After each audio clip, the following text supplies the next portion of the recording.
Donald Trump और PM Narendra Modi की मुलाकात से ठीक पहले भारत की ओर से चाबहार योजना को लेकर बड़ा बयान दिया गया है। दरअसल अमेरिकी राष्ट्रपति डोनाल्ड ट्रंप ने हाल ही में दिए एक बयान के बाद से भारत ईरान की महत्वाकांक्षी चाबहार योजना पर संकट के बादल मंडराने लगे थे। अमेरिका के नए राष्ट्रपति डोनाल्ड ट्रंप ने अपने प्रशासन से कहा था कि चाबहार पोर्ट प्रोजेक्ट के लिए प्रतिबंधों में दी गई छूट को रद्द या संशोधित किया जाए। भारत के विदेश मंत्रालय के वरिष्ठ अधिकारी जयदीप मजूमदार ने कहा है कि चाबहार प्रोजेक्ट काफ़ी ज़रूरी है। उन्होंने कहा कि चाबहार प्रोजेक्ट मध्य एशिया में कारोबार बढ़ाने और अफगानिस्तान के पूर्ण निर्माण और आर्थिक विकास को बढ़ाने में मददगार है। विदेश मंत्रालय के अधिकारी जयदीप मजूमदार ने कहा कि रीजनल कनेक्टिविटी भारत और ईरान के संबंधों में एक जरूरी स्तंभ है। उन्होंने कहा कि ईरान में चाबहार बंदरगाह का विकास कनेक्टिविटी को लेकर हमारे संयुक्त नज़रिए को दर्शाता है, जो दोनों देशों के लिए काफ़ी फायदेमंद है। मालूम हो कि पिछले साल ही भारत और ईरान ने पोर्ट से जुड़ी डील पर साइन किया है। भारत इस प्रोजेक्ट में काफ़ी निवेश कर रहा है। यह प्रोजेक्ट इसलिए भी अहम है क्योंकि भारत को इसके जरिए अफगानिस्तान और मध्य एशिया से कारोबार करने का नया रास्ता मिल जाएगा। साल 2018 में ट्रंप के पहले कार्यकाल में उनके प्रशासन ने इस प्रोजेक्ट को लेकर भारत के प्रति नरमी दिखाते हुए ईरान पर लगे प्रतिबंधों के बावजूद छूट दे दी थी।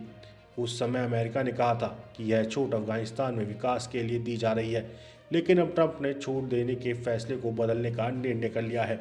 ईरान पर सख्ती बढ़ा रहे डोनाल्ड ट्रंप ने अपने प्रशासन को आदेश दिया है कि ईरान पर ज़्यादा से ज़्यादा दबाव बनाए, जिससे वह अपने परमाणु कार्यक्रम को आगे बढ़ाना बंद कर दे, आतंकी संगठनों को फंड ना करे, वही बैलिस्टिक मिसाइल कार्यक्रम को भी कम करे।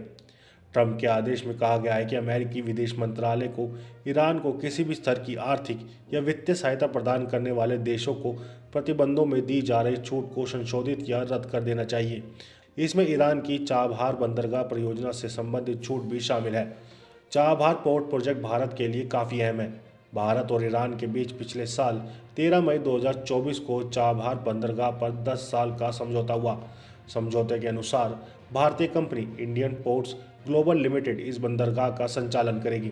भारतीय company Indian ports global limited Chabahar port पर $120 मिलियन का निवेश करेगी। भारत के पास ही पोर्ट का पूरा मैनेजमेंट रहेगा। अफगानिस्तान और सेंट्रल एशिया से व्यापार करने के लिए नया रूट मिला है, जिससे पाकिस्तान की ज़रूरत खत्म हो जाएगी। पाकिस्तान को बाईपास करके भारत कई देशों के साथ आसानी से व्यापार कर सकेगा। इससे क्षेत्र में भारत का प्रभाव भी बढ़ेगा। भारत इस प्रोजेक्ट को किसी भी हाल में रोकना नहीं चाहता है।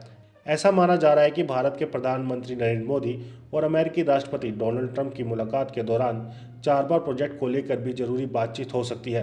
अगर ट्रंप और मोदी की मुलाकात के बाद ईरान और भारत के चाबहार प्रोजेक्ट को लेकर कुछ सकारात्मक हल निकलता है, तो यह भारत की बड़ी कूटनीतिक जीत साबित होगी। अब अगर ट्रंप चाबहार वाले मामले में कुछ भी सख्त फैसला लेते हैं, तो ऐसा होने से भारत और ईरान के आर्थिक संबंध और ज़्यादा बिगड़ जाएंगे, जबकि ईरान बिल्कुल भी ऐसा नहीं चाहता। इसी साल की शुरुआत में ही ईरान सरकार के एक अधिकारी ने आशा जताई थी कि अमेरिकी प्रतिबंधों के बावजूद भारत और ईरान के बीच नए आर्थिक अवसर पैदा हो सकते हैं। आप इस खबर के बारे में क्या सोचते हैं, हमें कमेंट सेक्शन में बताएं। साथ ही ब्रह्मास्त्र न्यूज़ को सब्सक्राइब और शेयर भी ज़रूर करें।